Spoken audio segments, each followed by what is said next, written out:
Praise the lord. మీకు ఇది తెలుసా? దావీదుని గురించినటువంటి సంగతులు.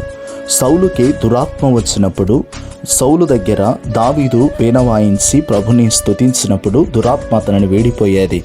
తనలో ఉన్నటువంటి దురాత్మ పారిపోయి ప్రశాంతతను అనుభవించేవాడు. అయితే దావీదు దేవునికి హృదయానుసారుడిగా ఉన్నాడు అనే సత్యం మనకు తెలుసు.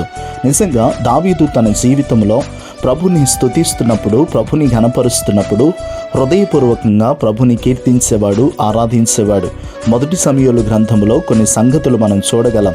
దావీదు దేవునికి ఇష్టపూర్వకమైనటువంటి స్తుతిని అర్పిస్తూ దేవునితో సంబంధం కలిగి దేవుని స్తుతించుటలో, దేవుని ఆరాధించుటలో మమేకమైపోయి ఆయన్ని కీర్తించేవాడు. మనము కూడా మన జీవితాల్లో దేవునికి మహిమకరంగా, ఆనందకరంగా ఆయన కీర్తించినప్పుడు మన హృదయము దేవునితో సంబంధం కలిగి నడిపించబడుతుంది. కనుక నీవు నేను దేవునికి యోగ్యమైన ఆరాధన చేయుదుముగాక.